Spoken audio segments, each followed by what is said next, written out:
Bom dia, meu irmão, minha irmã. Bom dia a você da Primeira Igreja Batista em Belém do São Francisco. Estamos aqui fazendo os nossos ajustes, para iniciarmos a nossa escola bíblica dominical. Estou aqui disponibilizando o link para nossos irmãos. Então, em 5 minutos nós já ajustamos essas questões.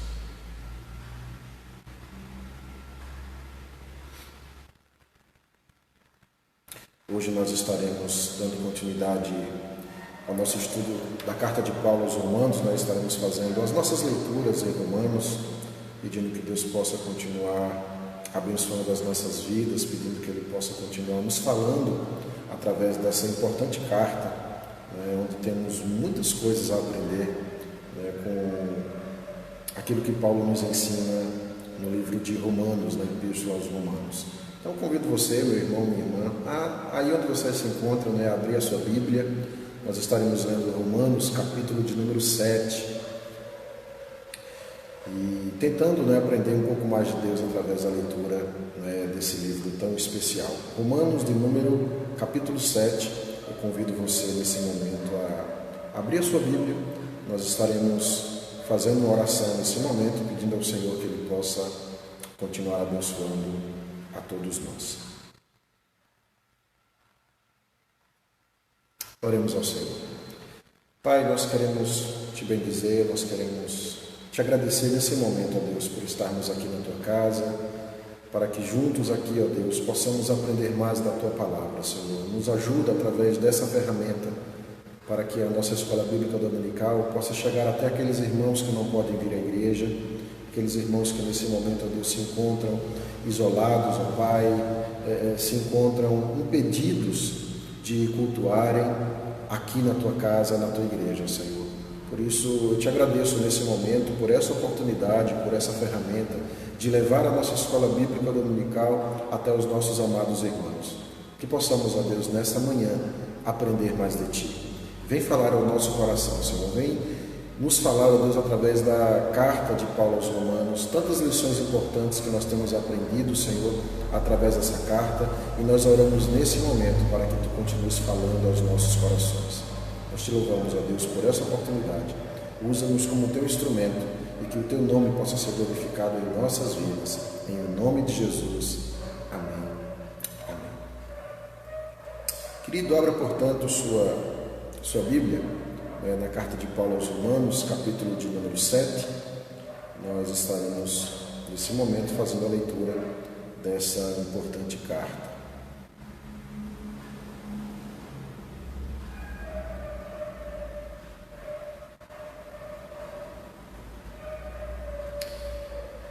Carta de Paulo aos Romanos, capítulo de número 7. Paulo vai nos falar sobre uma analogia, sobre a analogia do casamento.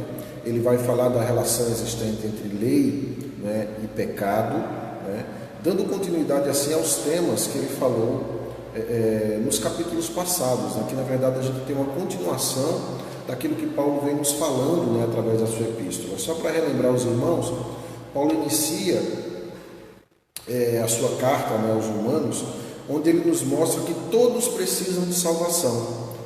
Tanto gentios como judeus, todos têm culpa, ninguém está isento da culpa. Então, nos capítulos de 1 a 3, Paulo vai demonstrar através das Escrituras, utilizando um raciocínio lógico, nos demonstrando que todos estamos debaixo da condenação do pecado.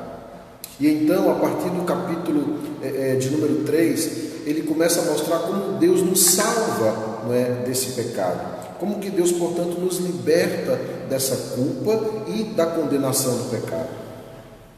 Então ele vai nos mostrar de que nós somos salvos por meio da fé, que o Evangelho é o poder de Deus. Ele vai dizer isso logo no início da sua carta. O Evangelho é o poder de Deus para a salvação. Ele vai exatamente apresentar o que significa essa salvação, e de que nós somos salvos mediante a fé. E ele vai, portanto, também explorar esse tema da salvação mediante a fé. Ele faz isso no capítulo 3, nos mostrando que Deus nos salva por meio da fé. Ele nos traz o exemplo de Abraão como alguém que foi salvo, justificado pela fé. E então ele nos apresenta os resultados, vamos dizer assim, né, os benefícios de alguém que foi justificado, salvo pela fé. Ele nos vai mostrar, por exemplo, no capítulo de número 5, que nós temos paz com Deus. É um desses benefícios da justificação. Nós temos paz com Deus. No capítulo 6, embora ele vá abordar um outro aspecto, ele continua nos falando sobre esse benefício da justificação pela fé. Ele vai nos mostrar que nós somos, por exemplo, livres, né, do pecado, que portanto agora podemos nos santificar em Cristo, né, pelo poder do Espírito Santo em nossas vidas. E aqui no capítulo de número 7, ele vai nos mostrar de que essa liberdade, ela nos alcança por completo, nos fazendo, portanto, livres do domínio da lei. E Paulo vai especificar que tipo de lei ele está tratando aqui. Então, nós temos aqui a continuação dos benefícios daquele que foi justificado ou salvo pela fé. Nós temos paz com Deus, nós podemos viver uma vida de santificação, que antes nós não éramos capazes de vivê-la, e nós, além de tudo isso, também somos libertos, né, do poder da lei. Então esse tema Paulo vai desenvolver agora aqui no capítulo de número 7. Vamos à leitura do texto? Nos diz assim a palavra de Deus: portanto, ignorais, irmãos, pois fala os que conhecem a lei, que a lei tem domínio sobre o homem toda a sua vida. Ora, a mulher casada está ligada pela lei ao marido enquanto ele vive, mas se o mesmo morrer, desobrigada ficará da lei conjugal, de sorte que será considerada adúltera se, vivendo ainda o marido, unir-se com outro homem. Porém, se morrer o marido, estará livre da lei e não será adúltera se contrair novas núpcias. Assim, meus irmãos, também vós morrestes relativamente à lei, por meio do corpo de Cristo, para pertenceres a outro, a saber, aquele que ressuscitou dentre os mortos, a fim de que frutifiquemos para Deus. Porque quando vivíamos segundo a carne, as paixões pecaminosas postas em realce pela lei operavam em nossos membros, a fim de frutificarem para a morte. Agora, porém, libertados da lei, estamos mortos para aquilo a que estávamos sujeitos, de modo que servimos em novidade de espírito e não na caducidade da letra. Nós lemos aqui, irmãos, até o verso de número 6. E aqui a gente já tem algumas coisas importantes, né, que Paulo trata, que Paulo trabalha com a gente. Né? A primeira coisa que eu queria destacar aqui, quando Paulo ele inicia o capítulo 7 dizendo, né, portanto, ignorais, irmãos. Né? Ele se dirige a essas pessoas, né, como irmãos, ele se identifica com essas pessoas. Isso é um aspecto importante na teologia de Paulo, né? Ele se identificar com o seu leitor, né? Ele se identificar com aquela pessoa para quem ele está apresentando o Evangelho. Eu acredito que nós poderemos aprender muito com isso que Paulo nos faz. Né? Esse tom pessoal de Paulo perpassa toda a carta. Nós vemos isso em todo momento na Epístola aos Romanos. A gente percebe, os irmãos podem perceber isso com a leitura mais atenta, que hora ou outra ele vai substituindo os verbos, né, da terceira pessoa, como se ele estivesse falando, né, vocês, né, e ele vai trocar esse verbo na terceira pessoa para a primeira pessoa, ele vai se incluir nesse discurso. Então não são mais vocês, agora somos nós. Então, esse tom pessoal, ele é muito importante para Paulo, né? Para que Paulo possa chegar ao coração do seu leitor, para que Paulo possa apresentar a mensagem de uma forma mais pessoal, relacional, né? E, portanto, estreitar os laços, né, com os seus ouvintes, com os seus leitores. É uma tática que nós podemos utilizar, né, ao pregarmos o Evangelho, ao falar do Evangelho de Cristo, né? Mostrar que o Evangelho não é uma coisa distante, né? Mostrar que o Evangelho de Cristo é algo que alcançou a mim, né? Alcançou a você. E quando você está apresentando esse Evangelho para alguém, é importante que você destaque como esse Evangelho mudou a sua vida, né? Mudou a sua forma de ser, a sua forma de pensar, né? Mudou a forma como você enxerga o mundo, mudou a forma como você ama as pessoas. Então, esse tom mais relacional, né, esse tom mais íntimo, né, ele está presente em toda a carta aqui de Paulo. Ele começa aqui se dirigindo aos irmãos, né? Ele já estreita os laços, né? Não são pessoas distantes, ele está falando para irmãos na fé, irmãos com quem ele se identifica, né? Irmãos que são próximos a Paulo, embora Paulo não os conheça, né? Mas são tão próximos a ponto de Paulo poder rasgar o seu coração diante deles, né? A ponto de Paulo poder se identificar com eles, se identificar não só nas coisas que são fortes, mas também nas suas fraquezas.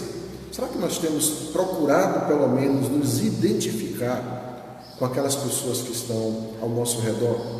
Nos identificar com as suas fortalezas, nos identificar com as suas fraquezas, né? Nos alegrar junto com eles, chorar junto com eles, né? Mostrar para essas pessoas de que elas não estão sozinhas, ter esse relacionamento fraterno, né, entre irmãos. E é isso que Paulo busca falar nesse capítulo 7. E a gente vai entender por quê, porque na verdade ele vai tratar de um tema muito delicado, né? Ele vai tratar de algo que afeta as nossas vidas cristãs e que para muitos cristãos se torna um incômodo. E por incrível que pareça, muitos cristãos acabam optando por abandonar a fé, por não entender essas questões.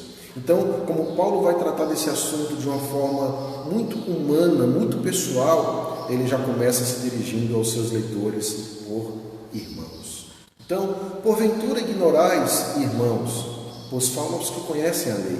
Ele está se dirigindo, né, a judeus, ele está se dirigindo a pessoas que conhecem a lei de Deus, que conhecem a Torá, o Antigo Testamento. Vocês ignoram que a lei tem domínio sobre o homem toda a sua vida? Ele parte desse ponto, ele parte dessa premissa, dessa pergunta, e ele começa então a nos fazer essa analogia que é importante que nós percebamos, porque ele vai nos trazer exatamente esse exemplo para que a gente entenda esse conceito que ele nos traz.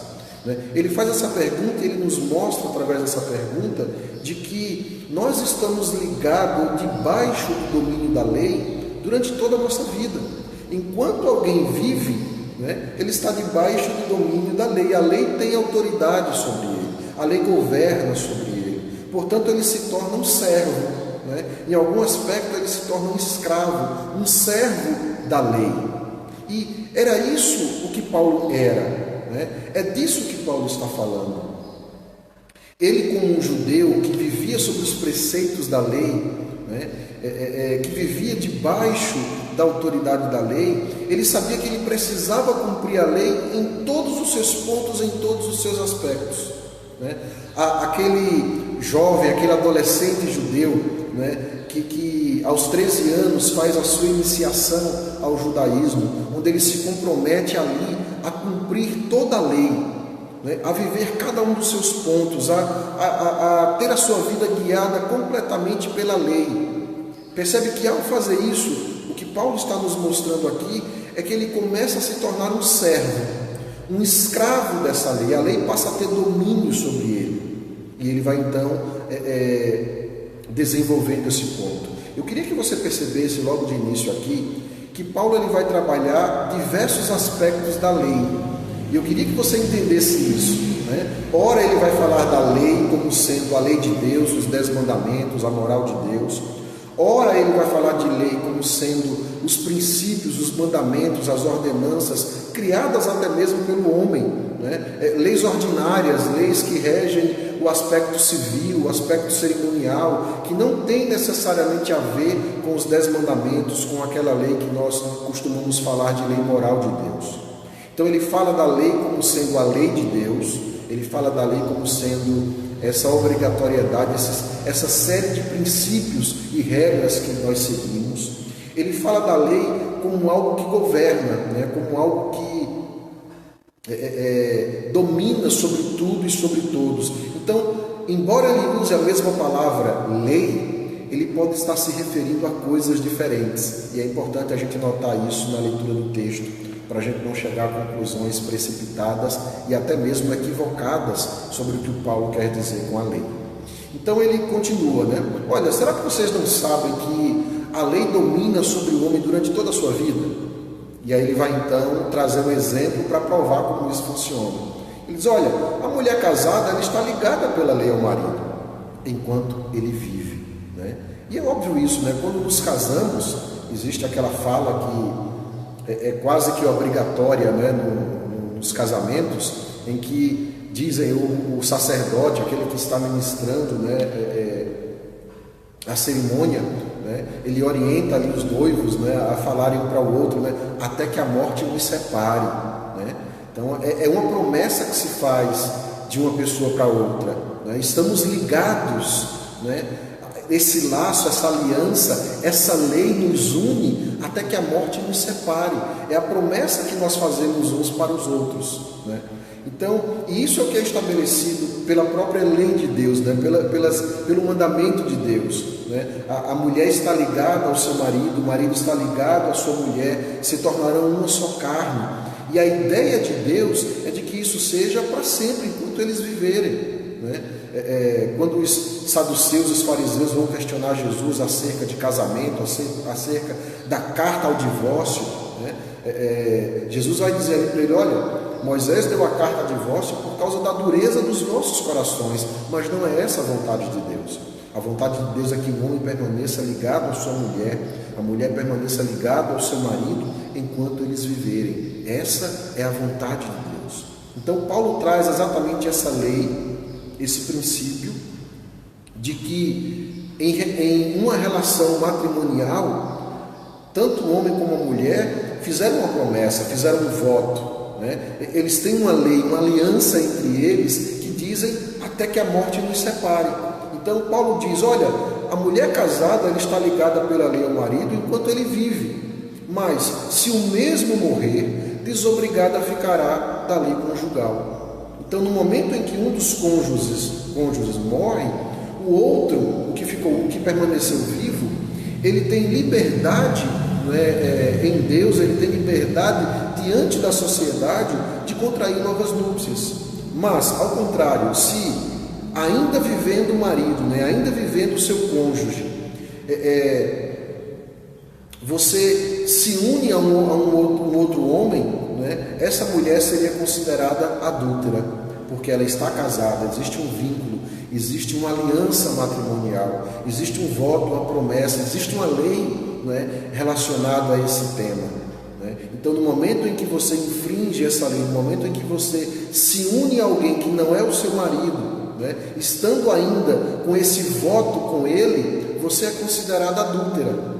É o exemplo que Paulo nos traz para nos mostrar como a lei tem domínio sobre nossas vidas. Então ele diz no verso 3: de sorte que será considerada adúltera se vivendo ainda o marido unisse com outro homem. Porém, se morrer o marido, estará livre da lei e não será adúltera se contrair novas núpcias. Então a mulher pode contrair novas núpcias desde que o seu marido morra, para que ela possa ser livre então, ser livre daquele voto, ser livre daquela lei que a unia àquele marido. E aí então Paulo diz: assim, meus irmãos, dessa mesma forma, vocês morreram relativamente à lei por meio do corpo de Cristo para pertencerdes a outro, a saber, aquele que se ressuscitou dentre os mortos, a fim de que frutifiquemos para Deus. Então Paulo agora traz o exemplo do cristão, né? Ele começa demonstrando de que todo homem, ele fala para um judeu que conhece muito bem a lei, e ele diz: olha, você sabe que você é servo da lei, né? Você é escravo da lei, a lei tem domínio sobre vocês, né? Foi dessa forma que vocês aprenderam, porque houve um pacto, uma aliança, houve uma aceitação em se viver sobre os preceitos da lei. Mas no momento em que você morre, você está livre dos preceitos da lei, porque simplesmente você morreu. A lei já não tem mais domínio sobre você. E aí ele traz o exemplo para esclarecer esse ponto, né, de uma mulher que, estando ligada ao seu marido, ela é impossibilitada de se unir a outro homem. Do contrário, ela seria considerada adúltera, uma transgressora da lei, uma transgressora do pacto, né, da união, da aliança que ela fez com o seu marido. Mas no momento em que o marido dela morre, ela estará livre para contrair novas núpcias. Ela está desobrigada, livre daquela lei que a unia ao seu marido anterior que morreu, e e agora ela estará livre para contrair novas núpcias. E perceba que ao contrair novas núpcias, ela está, portanto, agora se ligando a um outro homem. Ela está tratando de uma nova aliança com esse novo homem. Ela está se tornando mais uma vez serva, só que agora não do primeiro, mas agora do seu segundo marido. E é esse exemplo que ele nos traz aqui, aplicando tudo isso agora para os cristãos.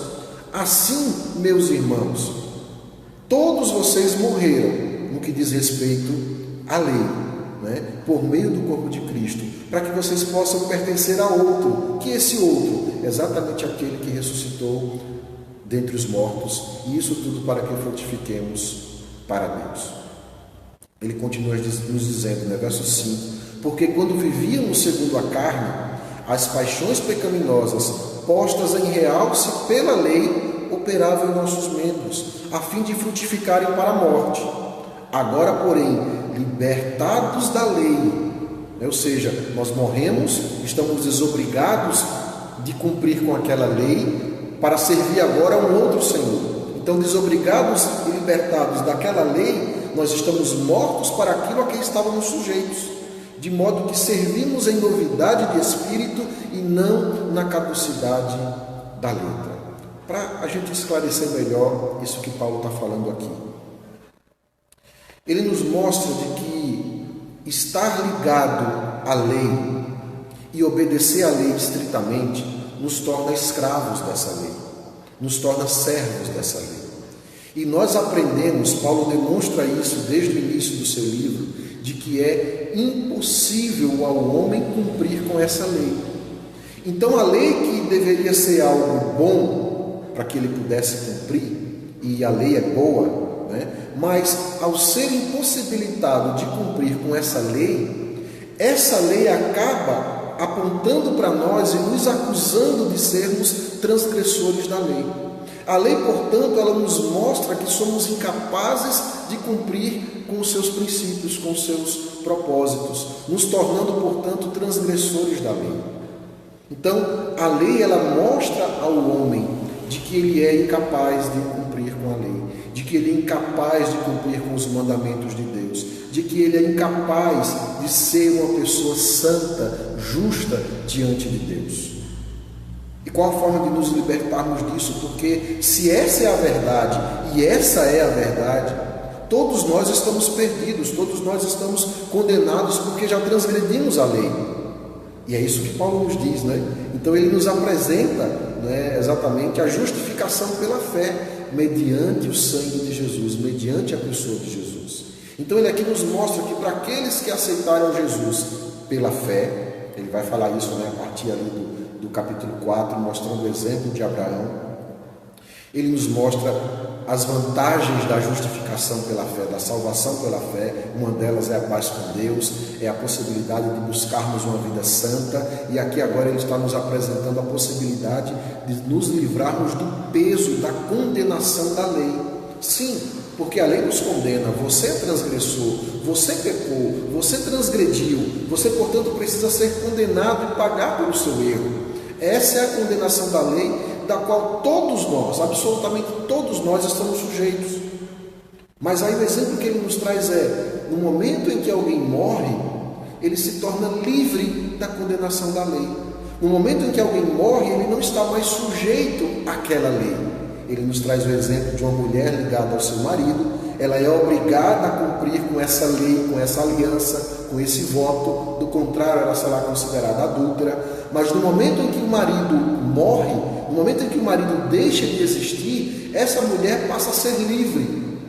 Aquela lei não mais a acusa, aquela lei não mais tem domínio sobre ela. Portanto, agora ela estará ligada a um outro Senhor, a uma outra pessoa. E é agora baseado nessa nova aliança, né, que ela estará sujeita. A antiga aliança não tem mais domínio sobre a sua vida. É disso que Paulo nos fala aqui, nos dizendo que na aliança anterior, quando nós estávamos debaixo da lei e éramos incapazes de cumprir com essa lei, era como se os nossos membros, o nosso próprio corpo, ele trabalhasse e o fruto desse trabalho levava à morte. Porque tudo que nós fazíamos nos levava para a morte. todas as nossas obras diante de Deus consideradas como trapo de justiça.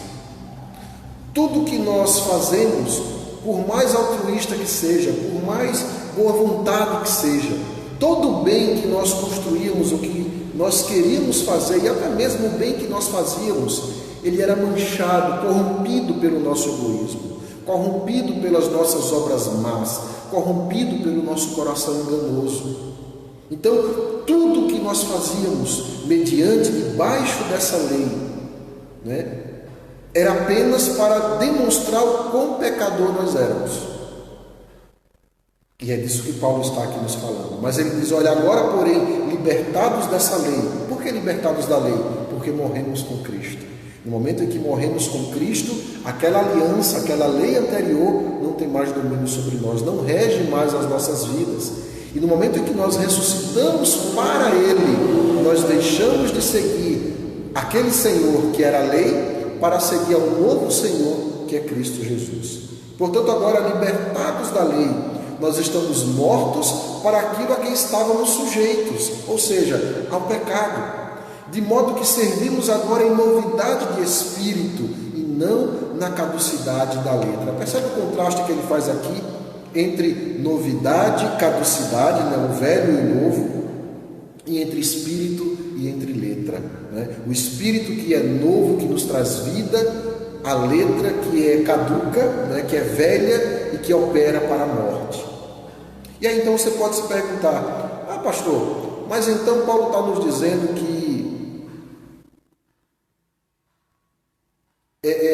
a lei é ruim, a lei é pecado, né? Já que a lei só nos levava para a morte, a lei nos fazia transgredir, e ao transgredir nós estávamos em pecado e portanto condenados à morte. A lei é pecado, a lei de Deus é pecado, né? É exatamente essa pergunta que Paulo nos faz aqui na sequência do texto, né? Lembrem que Paulo, ao apresentar a carta aos Romanos, ele vai trabalhando como um interlocutor imaginário, e ele vai exatamente nesse jogo de perguntas e respostas, né? Já como que sondando a mente do outro, né? Sondando as indagações do outro, ele já vai trazendo essas respostas. Então, se você pode estar se perguntando, então a lei é má, a lei é ruim, né? A lei é pecado, né? Se é a lei que nos leva a pecar, então a lei é má, a lei também é pecaminosa, porque ela nos induz ao pecado. Se é essa a conclusão que você chegou até aqui, e da forma como Paulo está escrevendo, ele pode te levar a entender assim, né? Mas que bom que a carta não acabou, né? Que bom que a carta continua, ele vai continuar nos explicando sobre esse tema. Então ele diz na continuação do verso 7, que diremos, pois? A pergunta que nós estaremos fazendo agora, é a lei pecado?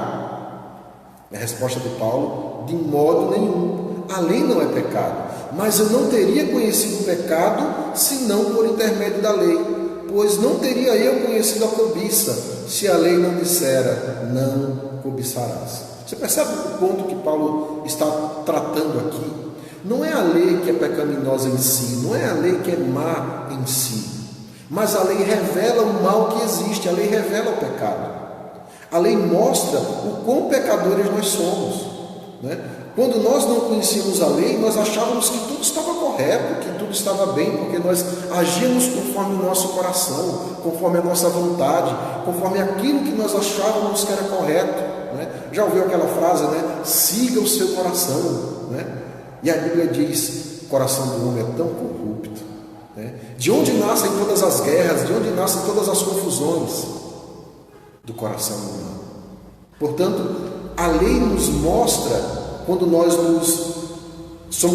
somos apresentados a ela, quando ela se apresenta a nós, a lei nos mostra, portanto, que nós não somos tão bonzinhos assim como nós imaginávamos. A lei nos mostra que de fato nós somos transgressores. A lei nos mostra que de fato todo o nosso bem, toda a nossa bondade, tudo aquilo que nós procuramos fazer, né, de altruísmo, de amor ao próximo, tudo isso está manchado pelo egoísmo. Tudo isso está corrompido pelo pecado. Portanto, a maior bondade que você possa fazer para alguém, ela é na verdade uma bondade já corrompida, porque ela nasce de um coração corrompido. Ela nasce de um coração de um pecador. Ela nasce do coração de alguém que transgride a lei, que transgrediu a lei, que continua transgredindo a essa lei de Deus. Então, Paulo nos diz, a lei é pecado? Não, de modo nenhum. Mas eu só conheci o pecado, eu só soube que era pecador porque a lei disse isso para mim. Né? No momento em que eu estou cobiçando, e é interessante que Paulo usa exatamente aqui o último mandamento, né? A cobiça. Ele vai no cerne da questão. Né? Ele não diz, se a lei não dissesse não matarás, você não sabia que era pecado matar, e aí você não se sentiria pecador. Mas aí você pode dizer, mas eu nunca matei, então eu não sou transgressor da lei. Né? Você não pode furtar. Mas eu nunca furtei, então eu não sou transgressor da lei. Então, Paulo poderia trabalhar com qualquer um dos mandamentos, mas ele vai exatamente no último, no 10º. Sabe por que ele vai no último? De cara, porque indo nesse último ele atinge a todos nós. Ele atinge a você que acha que é uma pessoa boa. É você mesmo que acha que é uma pessoa boa, que acha que é alguém que nunca transgrediu a lei, já que você nunca matou, nunca roubou, né? Você não bebe, não fuma, você é uma pessoa ótima diante da sociedade. Mas tem algo de que Paulo mostra aqui, de que nem você, nem eu podemos escapar. A cobiça. Percebe, irmãos, como Paulo vai direto ao ponto? É como se ele imaginasse assim: olha, diante da sociedade, diante dos homens, todos os mandamentos, aqueles 10 mandamentos que nós conhecemos, os 10 mandamentos da lei de Deus, que nós aprendemos, todos aqueles mandamentos ali, com exceção de um, ele pode ser testemunhado contra, para transformar você em um transgressor da lei. Então, por exemplo, logo no primeiro mandamento, quando fala de você adorar apenas a Deus, amar apenas a Deus, você não adorar a outros deuses, não se ajoelhar diante de outros deuses, perceba que isso, embora seja subjetivo, porque a adoração é pessoal, você não sabe a quem de fato eu estou adorando, mas ela se torna objetiva no momento em que você testemunha alguém que se diz, por exemplo, um crente fiel e que vai se ajoelhar, vai trazer um incenso no templo pagão, que vai adorar no templo pagão, que vai se curvar diante de um templo pagão. Alguém pode testemunhar contra essa pessoa: você transgrediu o primeiro mandamento. Quando o mandamento diz, olha, você deve honrar pai e mãe, e você é alguém que desobedece, você é alguém que humilha, você é alguém que maltrata o seu pai, a sua mãe, alguém pode testemunhar contra você dizendo: ei, eu vi, você gritou com o seu pai, você maltratou o seu pai, você fez algo que não devia, você desrespeitou os seus pais. Alguém pode testemunhar contra você. Quando o mandamento diz, não furtarás, e você é pego furtando algo, alguém pode testemunhar contra você. Não matarás, e você é pego matando, alguém pode testemunhar contra você. Agora, quando o mandamento diz, não cobiçarás, percebe o quão subjetivo isso é? E de que você pode pecar dessa forma, você pode transgredir a lei dessa forma, e ninguém, absolutamente ninguém, pode testemunhar contra você. Porque se eu, por exemplo, eu estou conversando com você e eu cobiço o carro que você tem, e lá dentro do meu coração, eu penso, eu quero esse carro, eu quero essa casa, eu quero essa roupa, eu quero esse bem, eu quero essa mulher, eu quero esse homem. Mas você só pensa sobre isso, você está cobiçando, você está desejando algo que não é seu, você está desejando tomar isso do outro. Então essa cobiça que nasce no seu coração, que fica no canto da tua mente, ela não é exteriorizada, mas ela já é pecado. Cobiçar é pecado. E Paulo diz, eu não saberia, eu não teria conhecido a cobiça se a lei não dissesse, não cobiçarás. Agora, esse é o ponto importante de Paulo. Ele traz um pecado, ele traz um tipo de transgressão da lei, de que todos nós podemos passar por santos, e ninguém tem nada do que nos acusar, porque ninguém pode testemunhar contra a nossa cobiça, porque é algo interno, é algo que está aqui, na mente e no coração. Você não pode saber quando alguém está cobiçando, você não pode saber quando alguém está desejando algo que não lhe pertence e desejando tirar esse algo de quem na verdade pertence, né? Não tem como a gente saber isso, a não ser que alguém transforme essa cobiça, né, em uma ação, né? E aí de fato ela roube, de fato ela cometa um crime para conseguir aquilo que ela quer. Então os outros mandamentos vão estar sendo incluídos aqui na cobiça. Mas a cobiça por si, ela é algo interna. Você não pode testemunhar contra mim. Você não sabe quando eu estou cobiçando. É esse o ponto de Paulo, né? Mas alguém que sabe.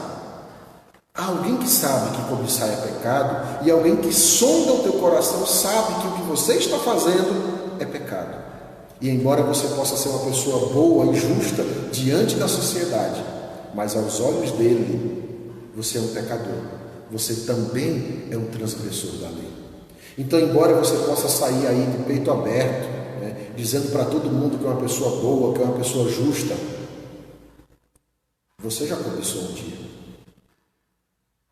Eu não sei quando foi, eu não sei o que foi, mas há alguém que sonda o teu coração, que sabe que você cobiça, que sabe que você deseja, que sabe que isso é pecado, e que agora que a lei nos diz que cobiçar é pecado, isso te faz também um transgressor da lei. Mesmo que não haja ninguém capaz de testemunhar contra você, a tua própria consciência agora te acusa de que você é um transgressor da lei. E como que você sabe disso? Porque a lei está escrita e a lei diz: não cobiçarás. E agora que você conhece a lei, você se torna um transgressor da lei. Percebe como Paulo ensina isso de uma forma que nós não conseguimos nos libertar? Ele poderia citar qualquer mandamento, mas talvez de qualquer outro dos 9 mandamentos você poderia dizer para si mesmo: ah, mas eu nunca fiz isso, então eu não sou transgressor da lei. Mas no momento em que ele aplica o 10º mandamento aqui, ele envolve todos nós. Não há como escaparmos. De fato, somos transgressores da lei. Somos culpados porque a lei diz: não cobiçarás. E ao então perceber que eu já cobicei, eu me torno conhecedor de que eu sou transgressor da lei. Ele continua dizendo: então o pecado, tomando ocasião pelo mandamento, despertou em mim toda sorte de concupiscência, porque sem lei está morto o pecado. Percebe o que Paulo está nos dizendo aqui? Lembrando, ele está falando para pessoas de origens judaicas, que vivem sob o domínio da lei, né? Que se apresentam diante de outros e que buscam ser justos diante de outras pessoas, mas Paulo vai lá no âmago, né? Ele vai lá naquele ponto em que ninguém pode escapar, né? Nicodemos, quando se apresentou diante de Jesus, era uma pessoa íntegra. Aquele jovem rico, quando buscou Jesus: mestre, o que farei para herdar a vida eterna? Jesus diz: segue os mandamentos. Aí cita alguns mandamentos para ele e diz: tenho feito todas essas coisas. Olha como às vezes a gente acha que de fato somos pessoas boas, né? Mas sempre há algo, irmãos, em que nós pecamos diante de Deus, que nos faz sermos transgressores diante de Deus. E Paulo aqui ele vai exatamente nesse âmago do qual ninguém escapa. E ele diz que, portanto, uma vez que agora eu me torno conhecedor que sou pecador, é como se agora eu me desse conta de que os meus membros, que o meu corpo, que a minha carne, né, que o meu ser como pessoa, ele na verdade ele busca essas coisas, ele vai atrás dessas concupiscências, ele vai atrás de toda sorte de pecado, de toda sorte de concupiscência, vai dar vazão a esses desejos. Mas se a lei não tivesse dito nada disso, e aí, em outras palavras, se ele não tivesse debaixo, sobre o jugo dessa lei, se ele não tivesse feito um pacto, uma aliança em cumprir essa lei, é como se o pecado não existisse. Mas agora que ele tem conhecimento de todas essas coisas, ele sabe de que todo o seu ser, né, de que todos os seus membros, o seu corpo, né, o pecado então tomando ocasião dessa situação, é como se o pecado agora despertasse nele toda essa sorte de concupiscência, né? Porque ele está debaixo da lei. Ele continua dizendo: outrora sem lei eu vivia, mas sobrevindo o preceito reviveu o pecado e eu morri. Ele fala aqui dessa lei, a lei da antiga aliança, né? Ele vivia sem essa lei, mas quando a lei veio, ou seja, quando ele tomou conhecimento da lei, aqui não é o ponto de se a lei, que antes da lei não existia pecado, não é isso. É o ponto de, no momento em que você se torna conhecedor da lei, né? Porque antes de Deus dar a lei ali a Moisés, o os patriarcas já pecaram, já foram condenados pelos seus pecados. Ou seja, ali também eles transgrediram, né, os princípios morais de Deus, os princípios da sua própria consciência, e isso é pecado, né? Então, o que Paulo nos traz aqui, quando ele nos traz essa expressão, né, eu sem lei vivia, né, e sobrevindo o preceito reviveu o pecado e eu morri, não é que antes, quando ele não era judeu, né, quando ele não se converteu ao judaísmo, ali aos 13 anos, a gente dá a entender isso sobre a vida dele, não é que antes dos 13 anos ele nunca cometeu pecado, porque o que ele fez não estava debaixo da lei. Não é esse o ponto. O ponto é, quando ele toma conhecimento de que aquilo é errado, a lei vem até ele, né? A lei chega naquele momento em que ele toma esse conhecimento, e é disso que ele faz aqui, né? Quando ele tomou conhecimento de tudo isso, ou seja, quando ele aceitou os preceitos do judaísmo, ele percebeu que tudo isso era pecado, que tudo que ele fazia era pecado, e que ele estava vivendo de acordo com isso. E nessa situação, o pecado toma proveito, né? O pecado se aproveita dessa situação, e então ele renasce e nós morremos. Então ele diz no verso 10: e o mandamento que me fora para a vida, ou seja, o mandamento da lei de Deus, que é um mandamento para a vida, porque na verdade é isso que Jesus nos fala, né? É amar a Deus sobre todas as coisas, o teu próximo como a ti mesmo, faze isto e viverás, né? Cumpra os mandamentos e você viverá. Ou seja, o mandamento de fato é para nos trazer vida. O mandamento é bom, ele serve para nos guiar para a vida eterna. Mas o ponto é, somos incapazes de cumprir com esses mandamentos. E ao sermos incapazes de cumprir com esses mandamentos, o mandamento que era bom, que é para a vida, o pecado toma ocasião disso e nos guia, nos leva para a morte, por causa da transgressão da lei, por causa do pecado que nós temos. Então ele diz: o mandamento que me fora para a vida, verifiquei que este mesmo se me tornou para a morte, porque o pecado, prevalecendo-se do mandamento, veja, não é o mandamento, é o pecado que se aproveita dele, é o pecado prevalecendo-se sobre o mandamento, pelo mesmo mandamento me enganou e me matou. Olha a primeira pessoa aqui, né? Paulo falando de si, né? Por conseguinte, a lei é santa, o mandamento santo, justo e bom. A lei de Deus é perfeita. Leia o Salmo 119. Veja como o salmista expressa a sua devoção à lei de Deus, que é boa, perfeita, agradável.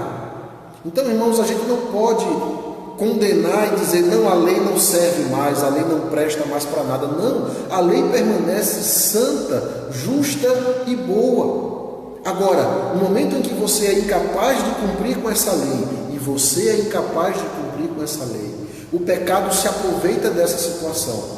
E aquilo que deveria ser algo para o bem, para a vida, se torna algo para a morte, porque te condena. Porque mostra que você é pecador, que você é transgressor, que você é incapaz de cumprir com o mandamento para a vida. Portanto, se você é incapaz de cumprir com o mandamento para a vida, o que sobra é a morte. Você então vai descumprir, você vai transgredir o mandamento que te leva para a morte. Aí ele continua dizendo, verso 13: acaso o bom, a lei, se me tornou em morte? De novo a resposta dele, de modo nenhum. Pelo contrário, o pecado, de novo o pecado, né? Para revelar-se como pecado, por meio de uma coisa boa, que é a lei de Deus, causou-me a morte, a fim de que pelo mandamento se mostrasse sobremaneira maligno. Esse é o poder do pecado. Quando você transgride, quando você peca, ele se transforma em algo completamente maligno, a ponto de tirar de você essa vida, de te transformar em um transgressor, em um condenado e que, portanto, destinado à morte. Ele continua dizendo, verso 14: porque bem sabemos que a lei é espiritual, eu, todavia, sou carnal, vendido à escravidão do pecado. Carnal aqui, irmãos, não quer dizer crente carnal, não é? Como ele diz, por exemplo, lá em Corinto. Não é essa a questão, né? Carnal aqui é o fato de ele ser essa pessoa e que os seus desejos, os seus pensamentos, né, a sua carne, vamos dizer assim, inclina a ele a fazer algo mal, aquilo que é mal. Enquanto o Espírito, né, aquilo que foi regenerado, tratado por Deus, é aquilo que nos inclina a fazer aquilo que é do bem, aquilo que leva para a vida. Então, é esse contraste entre o espiritual e o carnal que ele traz aqui, né? Então, sabemos que a lei é espiritual, ou seja, tem uma conotação positiva, boa. Eu, todavia, sou carnal, conotação negativa, má, né? O contraste que ele está querendo trabalhar aqui. E, portanto, é como se fosse vendido à escravidão do pecado. Eu sou escravo do pecado, eu me torno escravo agora do pecado. Porque nem mesmo compreendo o meu próprio modo de agir. Preste atenção agora nas palavras de Paulo. Você que é crente, lembra que ele está falando àqueles que conhecem a lei. E ele diz assim, verso 15: porque nem mesmo compreendo o meu próprio modo de agir, pois não faço o que prefiro, e sim o que detesto. Ora, se faço o que não quero, consinto com a lei que é boa. Neste caso, quem faz isso já não sou eu, mas o pecado que habita em mim. Porque eu sei que em mim, isto é, na minha carne, não habita bem nenhum, pois o querer o bem está em mim, não porém o efetuá-lo. Mas se eu faço o que eu não quero, já não sou eu quem faz, e sim o pecado que habita em mim. Você consegue entender o conflito, né, que Paulo, utilizando aqui a primeira pessoa, né, o conflito que Paulo demonstra para todos nós, e que eu tenho certeza que também é o seu conflito. É a dúvida, a incerteza que você também nutre no seu coração. Eu tenho certeza que em algum momento você já parou para questionar: será que de fato eu sou filho de Deus? Será que de fato eu nasci de novo? Porque quando eu me converti, eu tinha tanto vigor, eu tinha tanta força, né? Eu pregava o Evangelho, eu fazia as coisas de Deus, eu buscava uma vida de santificação, eu orava mais, eu lia mais a Bíblia. Quantos de nós olhamos para o nosso passado e nós não nos identificamos com essa imagem de que ali, no nosso início de conversão, no nosso início da fé cristã, nós éramos pessoas mais ávidas pelo Evangelho, nós amávamos mais, nós, se é que podemos dizer assim, éramos mais santos. Por que nós olhamos para o passado às vezes com essa nostalgia? E às vezes hoje nos perguntamos, caímos numa espécie de depressão, numa espécie de conflitos de pensamentos, né? E a gente se pergunta: poxa, eu sou tão diferente, eu não sou mais o mesmo que eu era antes. A minha vida cristã não é mais a mesma que eu tinha antes. Eu não orava tanto como eu orava antes, eu não lia a Bíblia tanto como eu lia antes. Hoje sequer eu evangelizo como eu evangelizava antes. Será que de fato eu ainda sou filho de Deus? Será que de fato eu ainda sou cristão? Será que você não tem também esse questionamento, meu irmão, minha irmã? Quero dizer para você que Paulo, escrevendo aqui aos Romanos, ele escancara para nós esse pensamento, esse sentimento que era dele, que era daqueles cristãos e que é o nosso sentimento hoje. E para que o diabo, mais uma vez, para que o pecado, mais uma vez, não se aproveite disso e te faça de novo escravo da lei, escravo do pecado, Paulo ele vai nos mostrar o como que nós somos livres dessa condenação e o como que de fato nos tornamos filhos de Deus e os benefícios de sermos filhos de Deus, apesar desses conflitos, apesar desses pensamentos que todos nós temos. Eu queria dizer para você que está me ouvindo e vendo nesse momento, não é pecado você ter esse tipo de conflito no seu coração. Paulo está nos mostrando aqui, né? E ele está trazendo para nós de que é possível um crente sincero, um crente verdadeiro, ter esse conflito no seu coração. E nem por isso ele deixa de ser ou de continuar sendo filho de Deus. Então quero dirigir essa palavra para você agora, que pode estar tendo esse conflito aí onde você se encontra hoje, nesse momento. Talvez você amanheceu hoje sem vontade de ir para a igreja, talvez você amanheceu hoje sem vontade de orar, sem vontade de ler a Bíblia e se questionando: pai, será que de fato eu ainda sou teu filho? Será que você amanheceu hoje pensando, matutando, com crise na consciência pelo pecado que você cometeu ontem, por aquilo que você fez ontem que não deveria ter feito? E talvez agora o peso, a culpa do pecado esteja martelando o teu coração, martelando a tua mente, te fazendo duvidar de que você é um filho de Deus. Eu quero dizer para você, através desta palavra, de que esse conflito é um conflito de todo crente fiel e verdadeiro ao Senhor. Preste atenção nessas palavras de Paulo e veja como você se identifica com ela. Perceba como você está em acordo, né, com essas palavras, com esse conflito que ele nos apresenta aqui nessa carta. Vou ler de novo mais uma vez para os irmãos. Ele nos diz assim, verso 15, a partir do verso 15 até o final da carta, até o final do capítulo 7. Porque nem mesmo compreendo o meu próprio modo de agir, pois não faço o que prefiro e sim o que detesto. Ora, se faço o que não quero, eu consinto com a lei que é boa. Neste caso, quem faz isso já não sou eu, mas o pecado que habita em mim. Porque eu sei que em mim, isto é, na minha carne, não habita bem nenhum. Pois o querer o bem está em mim, mas porém o efetuá-lo, não. Porque não faço o bem que prefiro, mas o mal que não quero, este faço. Mas se eu faço o que não quero, já não sou eu quem o faz, e sim o pecado que habita em mim. Então, continuando agora a leitura do texto, ao querer fazer o bem, encontro a lei de que o mal reside em mim.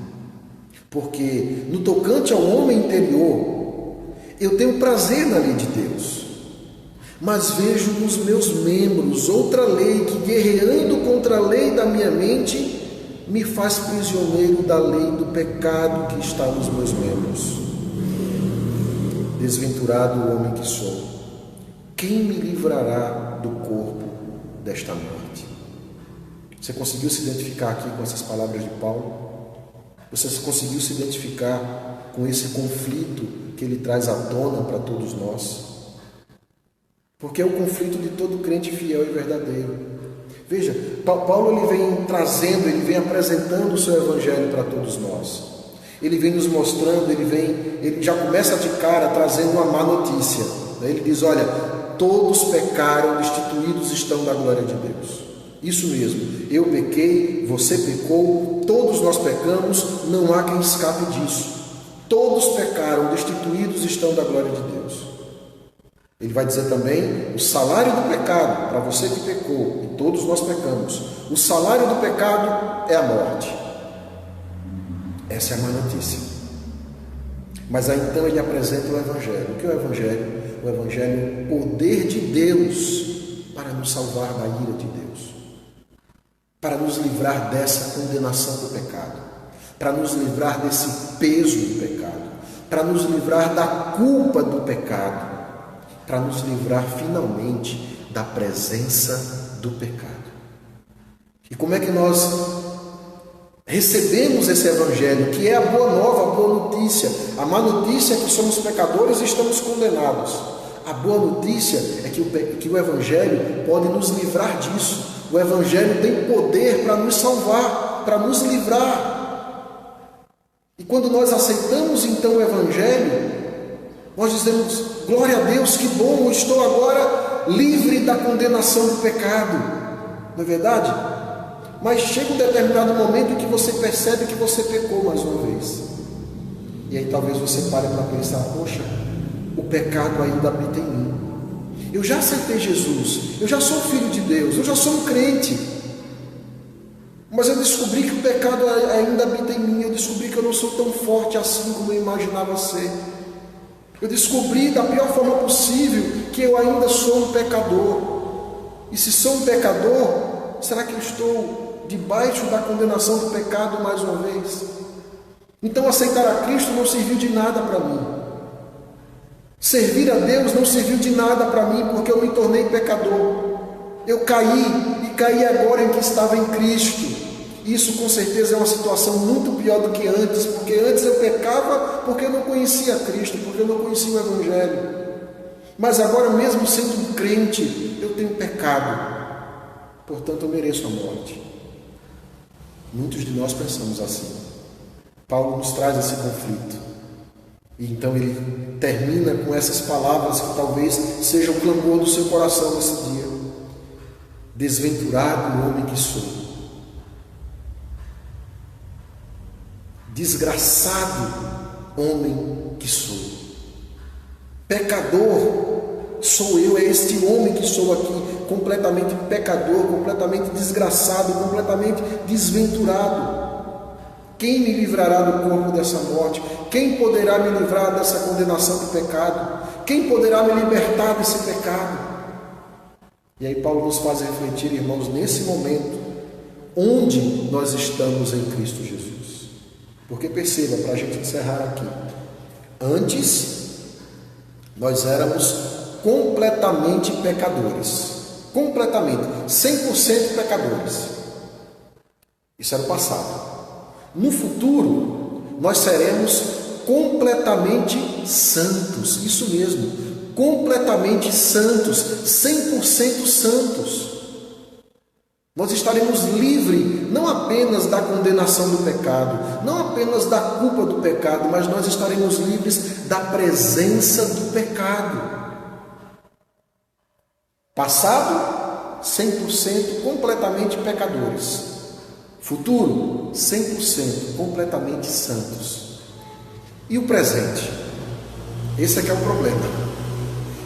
No presente, hoje, onde nós estamos, nós ansiamos para o futuro em sermos santos e buscamos a santificação, mas ainda percebemos que a presença do pecado ainda é real em nossas vidas. E é dentro desse contexto, é dentro dessa luta para nos livrarmos da presença do pecado em nossas vidas que Paulo trata desse capítulo 7. Então agora a gente consegue entender que a forma que Paulo escreve para nos explicar essa fase intermediária, vamos dizer assim, que nós vivemos entre o ser completamente pecador e o ser completamente santo, né?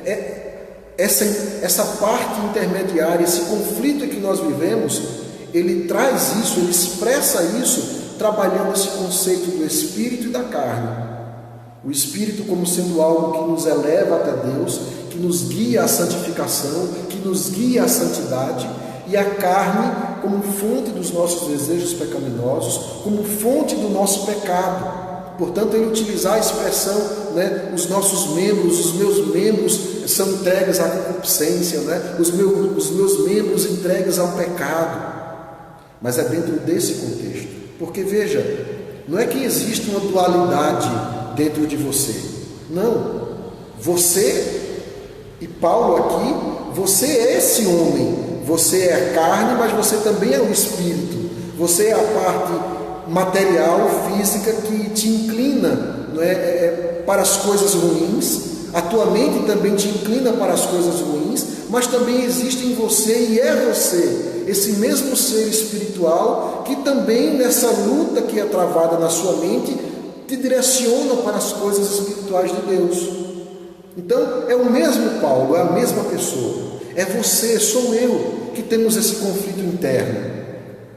É como se algo em nós buscasse essa santidade, fazer o bem, fazer as coisas de Deus, mas em nós mesmos existe algo que nos pende a fazer o contrário. Aquela briga que ele já disse, né? O bem que eu quero fazer eu não faço, mas o mal que eu não quero eu acabo fazendo. É a luta de todo crente. É a luta que Paulo expressou aos Romanos. É a minha luta diária, todos os dias eu luto contra isso. E eu tenho certeza que é a sua luta diária também. Todos nós lutamos contra esse sentimento. E talvez cheguemos a essa conclusão que Paulo chega aqui. Desventurado o homem que sou, quem me livrará do corpo dessa morte? Mas graças a Deus que a carta não acaba aqui, ela continua. E próprio Paulo responde isso para a gente como ainda os benefícios daquela justificação que ele começa a tratar no capítulo 5. Ele diz: graças a Deus, por Cristo Jesus nosso Senhor, de maneira que eu, de mim mesmo, com a mente sou escravo da lei de Deus, mas segundo a carne, da lei do pecado. E aí ele vai entrar no capítulo 8, que para a gente é outro capítulo, é uma outra sessão, mas na mente de Paulo é o mesmo texto, é a mesma carta. A leitura deveria seguir, continuadamente. Nós não deveríamos parar aqui, porque perceba, se nós paramos aqui, nós ficamos com essa sensação de que não há mais salvação, de que de fato estamos perdidos, porque mesmo após aceitarmos Jesus, mesmo após sermos justificados pela fé, mesmo após a paz com Deus, mesmo após a liberdade para ser santificado, para buscar a santificação, mesmo após a liberdade em relação ao peso e à culpa do pecado, no momento em que a gente cai, que a gente transgride, a gente se torna de novo pecador, a gente se torna de novo condenado pela lei, a gente se torna de novo mortos em nossos delitos e pecados. Se a carta encerrasse aqui, o Evangelho não seria Evangelho. O Evangelho não seria o poder de Deus para salvar a minha vida e para salvar a sua vida. E só para a gente começar e já pensar sobre isso para a próxima semana, para você que está com esse conflito, eu queria que você lesse pelo menos o início do capítulo 8 de Romanos, onde Paulo, para desfazer essa ideia de que nós estamos de novo debaixo da condenação do pecado e que, portanto, não há mais salvação, ele diz, graças a Deus, no finalzinho do capítulo 7, graças a Deus por Jesus Cristo, nosso Senhor, de maneira que eu de mim mesmo com a mente sou escravo da lei de Deus, mas segundo a carne da lei do pecado. Aí ele diz, agora, pois, já nenhuma condenação há para os que estão em Cristo Jesus. Porque a lei do Espírito da vida em Cristo Jesus te livrou da lei do pecado e da morte. Glória a Deus. Aleluia. Louvado seja o nome do nosso Senhor Jesus Cristo. Como ele diz no verso 25, graças a Deus por Jesus Cristo. Porque é por Ele, apenas por Ele, que nós não estamos de novo debaixo da condenação do pecado. Então quero dizer para você, meu irmão, minha irmã, se você hoje amanheceu com esse conflito interno, se você hoje se perguntou, será que de fato eu ainda sou filho de Deus? Eu quero deixar para você o início de Romanos capítulo 8, que é a próxima página da tua vida. Agora, pois, já nenhuma condenação há para os que estão em Cristo Jesus. Porque a lei do Espírito da vida em Cristo Jesus te livrou da lei do pecado e da morte. Você é livre da lei do pecado e da morte. Você é livre para servir a um novo Senhor, Jesus Cristo. Assim como Ele ressuscitou, e assim como nós que morremos com Ele e ressuscitamos com Ele, você é livre para uma nova vida em Cristo Jesus. Até aquele dia em que Ele virá nos buscar. E aí sim, nesse dia, você não terá mais esse conflito. Nesse dia, você será transformado. Nesse dia, você será de fato, completamente santificado e viverá uma vida justa, íntegra e santa diante de Deus. Que Deus possa continuar nos abençoando, que você possa continuar aprendendo mais e mais dessa carta tão especial que é a carta de Paulo aos Romanos.